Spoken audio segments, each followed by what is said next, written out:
La Terre est-elle ronde? Est-elle plate? Est-elle en forme de donut? Je vous rassure, pour ce qui est de la réalité, c'est une sphère, ou plutôt un ellipsoïde, mais sur Virtual Regatta. Qu'en est-il?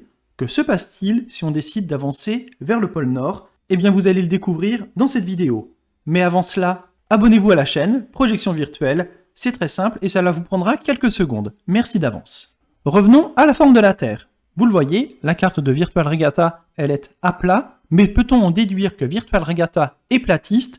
Eh bien non, puisque vous pouvez le voir, mais il est possible de basculer d'un côté à l'autre. Vous avez l'Afrique, je vais toujours vers l'Est, j'arrive en Amérique et je reviens en Afrique. On peut basculer d'un côté ou de l'autre. Alors quelle est la première conclusion que l'on peut en tirer? Eh bien il semblerait que sur Virtual Regatta, la Terre soit en forme de cylindre ou de boule. Il faut encore examiner d'autres aspects pour le savoir, mais on peut écarter le côté à plat. Il n'y a pas de grands précipices, de grandes failles dans lesquelles on puisse tomber sur Virtual Regatta. C'est le premier élément. Deuxième élément à prendre en compte, que se passe-t-il si on se rapproche du pôle Nord ou du pôle Sud? Eh bien, vous pouvez le remarquer, mais sur Virtual Regatta, plus on est proche des pôles, Nord ou Sud, eh bien, plus la distance entre deux méridiens est réduite. Il y a moins de 1000 nautiques à parcourir. Alors, qu'est-ce que l'on peut en conclure? Eh bien, on peut en conclure que sur Virtual Regatta, la Terre n'est pas un cylindre, puisque si tel était le cas, l'écart entre chaque méridien serait identique, que l'on soit au nord, au centre ou au sud.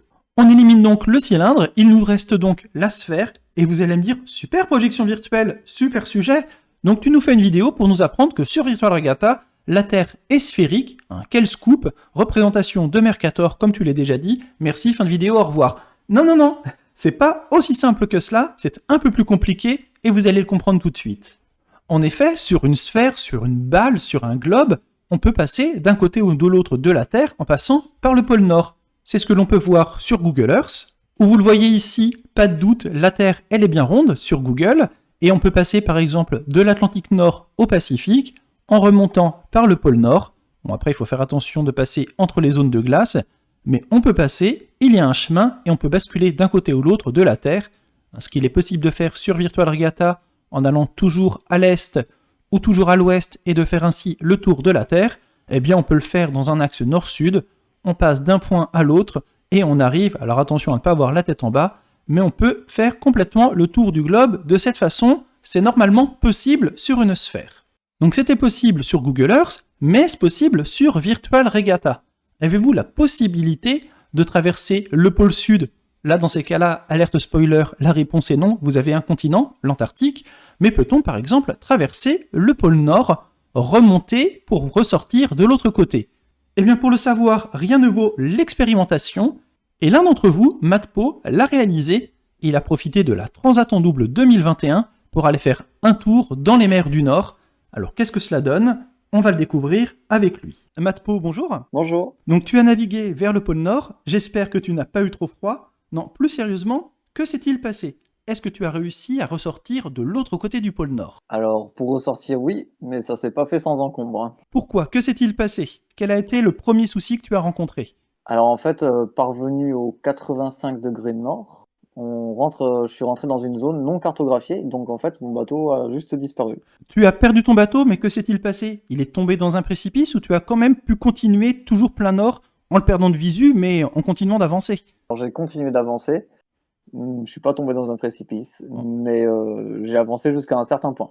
Tu as avancé jusqu'à un certain point, mais lequel? Tu nous tiens en haleine, qu'est-ce qui se passe? Qu'est-ce qui se passe quand on arrive au pôle Nord et on tombe sur un petit drapeau? Qu'est-ce qui s'est passé? Alors j'aurais bien aimé recevoir une coupe, une médaille, mais non. À 89 degrés 30, avant d'atteindre le pôle, eh ben, j'ai bloqué. Tu as bloqué, qu'est-ce qui s'est passé? Le bateau s'est arrêté? Tu es tombé contre un mur? Tu es tombé contre un ravin? Qu'est-ce qui s'est passé? Et j'ai continué à monter, et au bout d'un moment, le bateau, il a tout simplement bloqué. Voilà, comme s'il y avait un mur invisible, même si sur l'interface, officiellement, j'avançais toujours. Donc une interface mystérieuse, un mur mystérieux, un mur à un seul endroit, ou ça faisait le tour complet du pôle Nord? Alors ça faisait le tour complet, parce que je me suis déporté côté ouest, et le mur restait bloqué exactement à la même distance du pôle Nord. Donc vous le comprenez avec cette intervention, la Terre c'est bien une sphère, mais une sphère un peu particulière. Vous imaginez une tomate cerise, on plante une brochette, eh bien de chaque côté ou l'autre, vous avez la brochette qui ressort, et la zone interdite, le mur, c'est un petit peu le pic de la brochette. Donc Virtual Regatta a une vision bien particulière de la Terre. Plus sérieusement, au pôle Nord, il y avait un mur, il y a donc une zone interdite. Est-ce que tu saurais nous dire quelle est la superficie de cette zone infranchissable? Alors, je vais utiliser mon bac S et les souvenirs de CM2 parce que c'est le calcul lunaire. Donc, une aire, c'est pi fois rayon au carré. Le rayon, en premier, c'est pas compliqué. On était à 30 minutes du pôle Nord et une minute, c'est 1852 mètres. Donc, ça nous fait 30 fois 1852, 55 560 mètres. Voilà, 55 km, 56. On calcule l'air maintenant. Pi fois 55,56 au carré. C'est égal à 9692,9 km². Eh bien, le compte est bon, merci beaucoup. Donc ça paraît pas grand-chose, hein, c'est peut-être un détail pour vous, c'est 9700 km² manquants, mais il nous empêche de passer par le pôle Nord. 9700 km² pour que vous ayez un ordre de grandeur, eh bien ça correspond à peu près à l'équivalent d'un département comme la Gironde.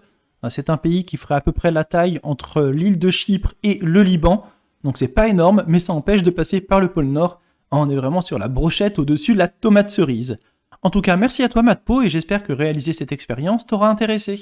Ah oui, c'était vraiment intéressant d'explorer le monde virtuel. En conclusion, vous le comprenez, la Terre est quasiment ronde sur Virtual Regatta. Devrait-on jouer sur un globe? Ça me paraîtrait plus simple, mais là ici on est sur une carte à plat, alors comment pourrait-il résoudre le problème? Ouvrir le passage vers le pôle Nord ou alors mettre une petite ligne rouge tout en haut pour nous indiquer une zone interdite? Donnez-moi votre avis dans les commentaires. Merci à tous d'avoir suivi cette vidéo. N'oubliez pas de la partager, de la liker, de la commenter. Moi je vous dis au revoir et à bientôt. Bon vent!